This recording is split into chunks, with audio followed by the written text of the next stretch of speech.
তাআলা আমাদেরকে তার মনোনীত ধর্ম ইসলাম দান করেছেন। এটা তো আমরা সবাই জানি, জানি কি না? আল্লাহর মনোনীত ধর্মের নাম কি? ইসলাম। ইসলাম ধর্মের আগে আরো কোন ধর্ম ছিল কি ছিল না? ছিল।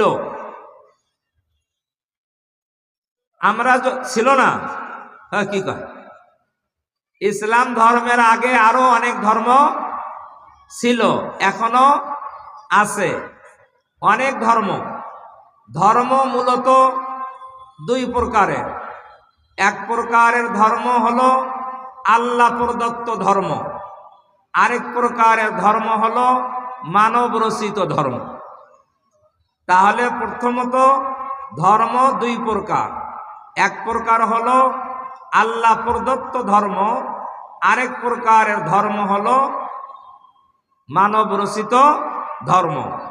এই দুই প্রকারের ধর্ম। যে মানব রচিত ধর্ম আমরা ওই বিষয়ে কথা না বলি। মানব রচিত ধর্ম যেহেতু মানুষ তার আকল, তার জ্ঞান, তার বুদ্ধি সব কিছু সীমিত, তাহলে সীমিত জ্ঞান বুদ্ধি দিয়ে মানুষ যেই ধর্ম রচনা করেছে, তৈরি করেছে, সেই ধর্ম অনন্তকালের জন্য মানবতার কল্যাণে আসতে পারে না। এটাই স্বাভাবিক। আরেক প্রকারের ধর্ম আল্লাহ প্রদত্ত ধর্ম, যেমন পূর্ববর্তী ঈসাই ধর্ম, মুসাই ধর্ম, বিভিন্ন নবীদের সময় যে ধর্মগুলো ছিল, এই ধর্মগুলো আল্লাহ প্রদত্ত ধর্ম। যেমন আসমানি কিতাব, আমরা জানি পরিশুদ্ধ আসমানি কিতাব সহিফা 100টি, বড় কিতাব 4টি। তাহলে পবিত্র কোরআন শরীফ ব্যতীত বাকি 104খানি আসমানি কিতাব সহ সহিফা, এগুলো আল্লাহ প্রদত্ত। আবার মানব রচিত অনেক ধর্ম গ্রন্থ পৃথিবীতে আছে। মানব রচিত ধর্মগ্রন্থ,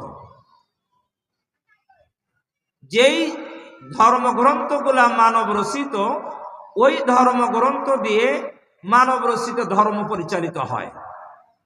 আর যেই ধর্মগুলো আল্লাহ প্রদত্ত, ওই ধর্মগ্রন্থ দিয়ে আল্লাহ প্রদত্ত ধর্ম পরিচালিত হয়।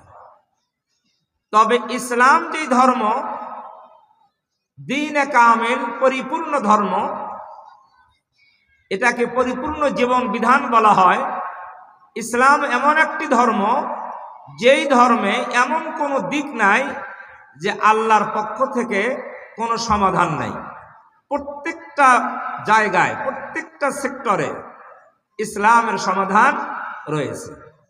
আমরা অন্য কোনো ধর্মের দিকে যদি তাকাই, তাহলে আমরা দেখতে পাব যে সব জায়গায়, সব বিষয়ে ওই সমস্ত ধর্মে কোনো সমাধান খুঁজে পাওয়া যায় না। এখন বিষয়টা হলো, ইসলাম ধর্ম যেটা, এই ধর্ম পরিপূর্ণ জীবন বিধান আল্লাহর পক্ষ থেকে অবতীর্ণ